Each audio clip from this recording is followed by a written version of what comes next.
बिस्मिल्लाहिर्रहमानिर्रहीम। इस वक्त हमारे साथ मौजूद हैं बैरिस्टर अली ज़फ़र साहब। मुझे सर बहुत शुक्रिया अपना कीमती वक्त देने का। सर ये बताइए कि ट्रंप ने कहा है कि दोनों ममालिक के वज़ीर आज़म को बैठाकर मसला कश्मीर पर बातचीत होगी, लेकिन उन्होंने साथ ये भी कहा है कि जो असल लीडर हैं वो तो जेल में, इमरान खान साहब को भी हवाले दिए। अगर APC का इजलास बुलाया जाता तो क्या इमरान खान साहब को भी उसमें बुलाना चाहिए या नहीं बुलाना चाहिए? 100% जी। मेरा तो पहला मुतालबा ही ये था।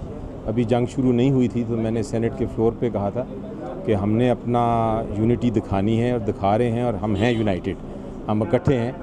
हुकूमत भी अपना साबित करे कि वो भी ये चाहते हैं और उसके लिए APC बुलाए और ख़ान साहब को उसमें शामिल करे, तो उससे एक और बेहतर तरीके से हम मुकाबला कर सकेंगे अपने दुश्मन का।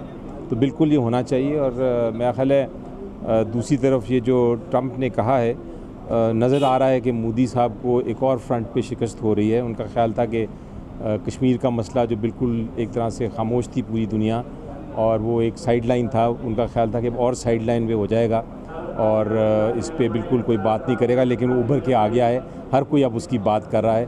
तो ये एक गोल्डन अपॉर्चुनिटी है, एक सुनहरी मौका है हमारे लिए कि हम इसको भी करें ख़त्म और इसको रिज़ॉल्व करें और सॉल्व करें। ये दोनों मुल्कों के लिए बेहतर है, कश्मीरी भाइयों बहनों के लिए भी बहुत बेहतर है। तो मेरा ख्याल है इस मामले को इस वक्त इमरान खान साहब की बहुत ज़रूरत है, क्योंकि ये मामला इमरान खान साहब और बेहतर तरीके से हल कर सकते हैं जब सारी लीडरशिप एक तरफ होगी कश्मीर के मामले में। तो वो कश्मीर का प्रेशर इंटरनेशनल दुनिया पे ज़्यादा पड़ेगा। कल आपकी खान साहब से मुलाकात तो नहीं, लेकिन आपने तजवीज़ अंदर भिजवाई थी, तो क्या वो तजवीज़ खान साहब तक पहुंची थी और उन्होंने कोई जवाब दिया था, मैसेज कन्वे किया था कोई? मुझे मैंने पता किया था, लेकिन मेरी ये बात नहीं शायद पहुँच सकी।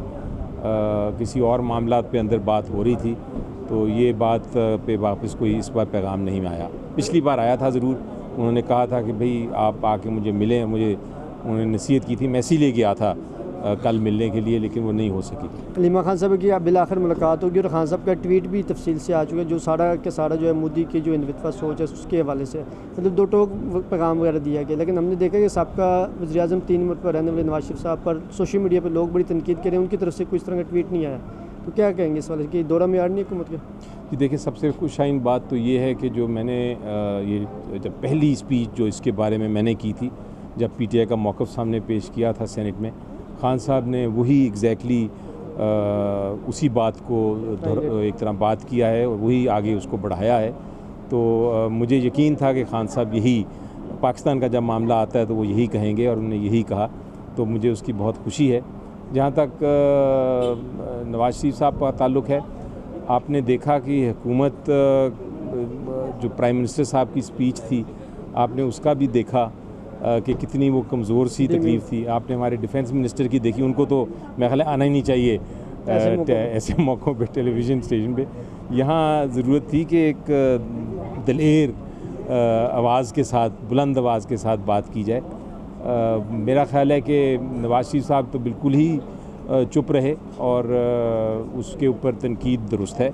वो भी एक पॉलिटिकल पार्टी के लीडर हैं और उनको बढ़ चढ़ के बोलना चाहिए था। अगर हम बोल सकते हैं तो वो भी बोल सकते हैं, लेकिन वो नहीं बोले। तनकीद जायज़ है उनके ऊपर, लेकिन मुझे लगता है कि हमारी हुकूमत की तरफ से भी जो कुछ स्पीचेज़ आई, कुछ लोगों ने अच्छी की, लेकिन जो मेन हमारे प्राइम मिनिस्टर साहब की स्पीच से भी मैं कोई इम्प्रेस नहीं हुआ। लास्ट में ये बता दें कि इस मौके पे पाक बॉर्डर टाकरे के दौरान सोशल मीडिया पे जो PTI की वॉलंटियर्स हैं, खास ऑफिशियल जो PTI, उन्होंने बड़ा मुस्बत चीज़ों को लेकर चले और DGI SPR साहब ने शुक्रिया भी अदा किया। इस वजह से अपनी सोशल मीडिया को क्या पैगाम दें? देखें जी, मैं कहूँगा कि मुझे फ़ख्र है अपनी आर्म्ड फोर्सेस पे, मुझे फ़ख्र है अपनी एयर फोर्स पे, अपने फ़ौजियों पे, मुझे फ़ख्र है अपनी फ़ॉरेन सर्विस पे, मुझे फ़ख्र है हमारी पाक चीन की जो दोस्ती है, पाक तुर्की की जो दोस्ती है, उस पर फ़ख्र है।